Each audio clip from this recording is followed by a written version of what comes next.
एक समय था जब देश को आजाद करने की जरूरत थी, तो इसी तरह से लड़ाई अपने पूर्वजों ने लड़ी, अनेक लोगों ने अपनी जान गंवाई। उस समय लोकतंत्र हासिल करने की लड़ाई थी, और आज एक लड़ाई दूसरी ओर है जो लोकतंत्र खत्म करने की बात हो रही है।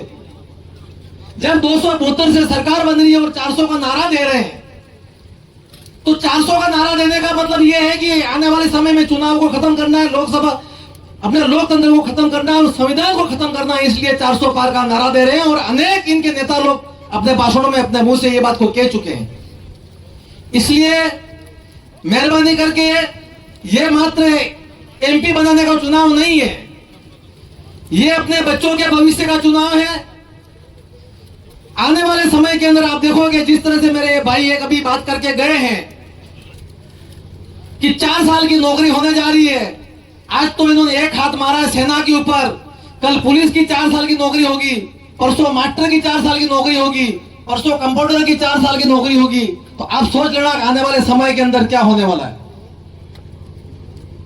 बांसवाड़ा डूंगरपुर के जो प्रत्याशी बैठे हुए हैं, हम जो जनरल कास्ट के सामान्य वर्ग के लोग अनेक बैठे हुए हैं यहाँ पर, हमको इनके नाम से डराया जाता है कि बाप पार्टी जीत जाएगी तो गजब हो जाएगी, और हम सीना तान के बात करते हैं कि हम तो 24 घंटे आदिवासी के अंदर रहते हैं, साथ में जन्म लिया, साथ में मरते हैं और साथ में ही रहते हैं। हमको इनसे कोई खतरा नहीं है। आजादी के 70 साल में अगर आदिवासी के बीच में अगर किसी कौम को नहीं रहने आता है, तो यह समस्या आदिवासी की नहीं है, जिसको नहीं रहता उसकी समस्या है। और पिछले चुनाव में आपने देखा इनके 2 उम्मीदवार जीते थे, अभी 3 उम्मीदवार जीते हैं। हमारे बड़े भाई बैठे हुए हैं, बड़े तो नहीं होंगे, मेरे से छोटे होंगे शायद, पिछले चुनाव में जो जीते थे। आज 36 कौम को अगर साथ में ये बंदा नहीं चला होता, आज राजस्थान के अंदर दूसरे नंबर के ऊपर हाईएस्ट 70,000 से वोट से जीत के नहीं आता।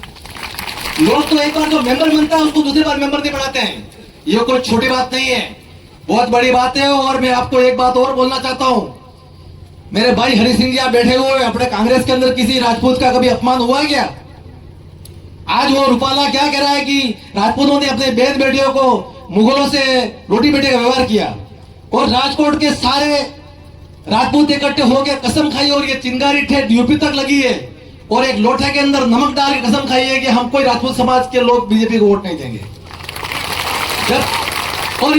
जब ये राजकोट के अंदर ये हमारा ये जज्बा चल रहा था, उस समय कम से कम 5 लाख राजपूत थे, शतरणी थी, क्षत्रिय थे, और इसके बीच में एक आदिवासी ने आके मंच पे बोला कि मेरे को 2 मिनट मेरे को भी बोलना है, और उसने बोला कि मेरे समाज के हजारों लोग आपके पीछे बैठे हुए। और जब मणिपुर के अंदर हमारे बेन बेटी की घटना हुई थी, तो यही करणी सेना और यही राजपूत समाज के लोगों ने हमको कंधे से कंधा मिला के हमारा साथ दिया।